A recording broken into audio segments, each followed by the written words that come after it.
Let's talk about a feeling I'm pretty sure we all share. It's that nagging sense that life is just constantly speeding up. Today, we're going to dig into the data and the psychology behind what's being called the acceleration of everything. So, does it feel that way to you? Like you're always rushed, like time itself is shrinking? Well, turns out it's not just a feeling, and it's definitely not just in your head. It's one of the defining features of modern life. But can you actually measure it? And if you can, what's behind it all? Let's find out. Believe it or not, you can. There was this fascinating international experiment where researchers measured the pace of life in cities all over the world just by timing one simple thing: how fast people walked over a 60-foot stretch of sidewalk.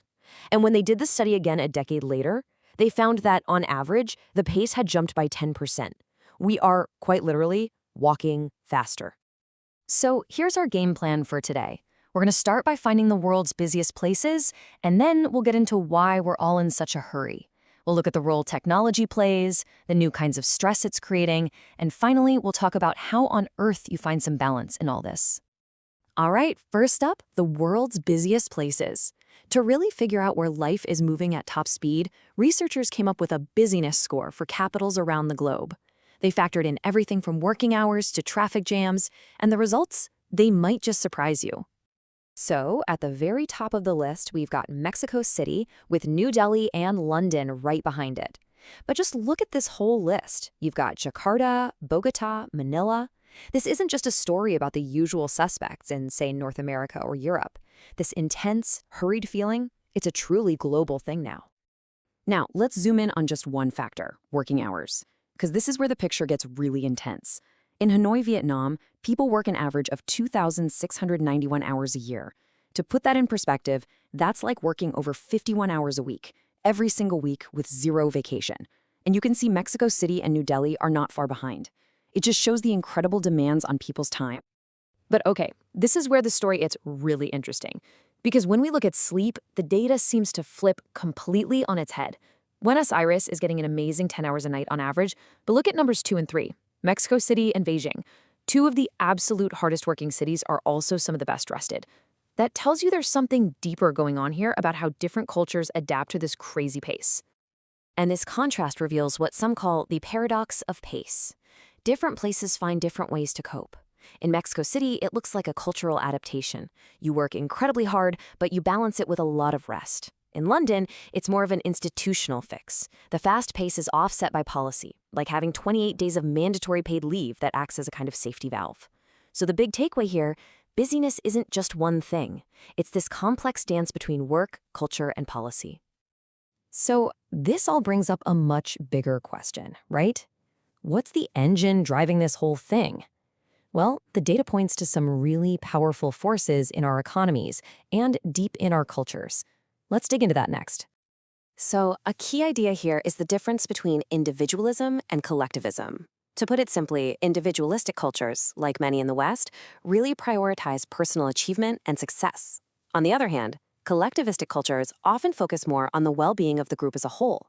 And believe it or not, this has a huge impact on how we think about time. In a collectivistic culture, a long lunch with coworkers might be seen as vital team building. But in an individualistic one, that exact same lunch could feel like a waste of precious time that you could have spent getting ahead on your own tasks. It's a fundamental difference. And here is the proof in the pudding. Research across 31 different countries found this incredibly tight connection between a country's economic vitality, its level of individualism, and its overall pace of life. Wealthier, more individualistic places are, almost without exception, faster paced. And why is that? Well, when the main focus is on individual achievement, time literally becomes a resource you have to maximize. You know the saying, time is money. This creates a powerful feedback loop. A faster pace helps create wealth, and that wealth then reinforces the very individualistic values that demand even more speed. You know, our feelings about speed are, well, they're complicated. This quote just nails it, right? It's never neutral, it's exhilarating, and it's stressful. It's liberating, and it's dominating. Just think about it. We admire someone who's a quick thinker, but we're pretty suspicious of a fast talker. We crave the energy and the dynamism of speed, but we also feel the anxiety that comes with it. It's a relationship that's just full of contradictions. Of course, there is no way we can talk about modern speed without bringing up the biggest factor of them all: technology. So the big question is, did tech create this acceleration, or did it just pour gasoline on a fire that was already burning?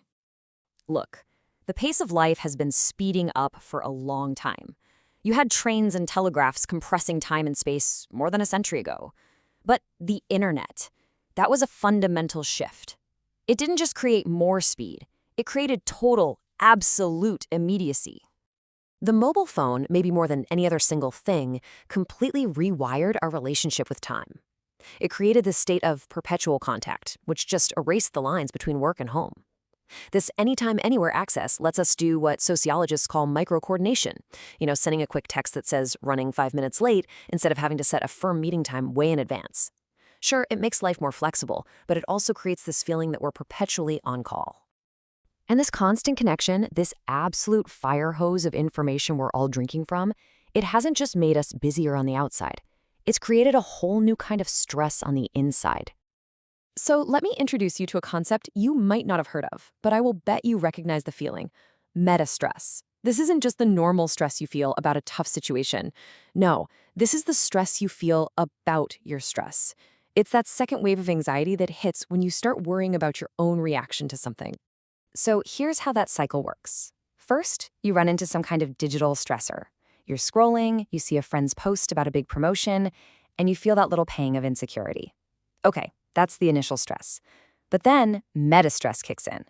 You start thinking, why am I so bothered by this? I should be happy for them. What's wrong with me? And that secondary stress, the stress about your own feelings, it just magnifies the original anxiety and traps you in this nasty little loop. And what's triggering this? Well, the drivers are baked right into our digital lives. At 40%, the biggest one is social comparison, seeing everyone else's perfect highlight reels 24/7. Right behind that is just sheer digital overload. Too many emails, too many notifications, too much information. And finally, those blurred boundaries between our work and personal lives create this constant tension that just fuels the whole cycle.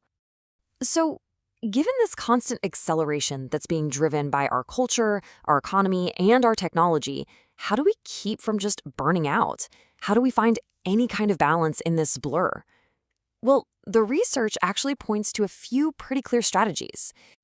It really seems to come down to a three-part approach. First, you need strong institutional protections, like those mandatory leave policies we saw in London. They act like a societal pressure release valve, creating a formal structure for rest. Second, you need supportive cultural practices that value things like sleep and social connection just as much as they value work, like we saw in Mexico City and Buenos Aires. This is about giving each other informal permission to disconnect. And finally, it comes down to our own individual strategies, being really intentional about how we use our digital tools, pushing back against that always-on culture by setting firm boundaries, and carving out time not just for productivity, but for genuine, do-nothing rest. It's about building our own personal policies to navigate the speed. The acceleration of everything shows absolutely no signs of stopping. It's a powerful force, and it's woven into our economy, our culture, and our technology. But as we've seen, this isn't some destiny that we're powerless against. We can influence it. We can influence it with our policies, with our cultural norms, and maybe most importantly, with our own personal choices. So the question I want to leave you with is this: in a world that refuses to slow down, how will you set your own pace? Thanks for joining me.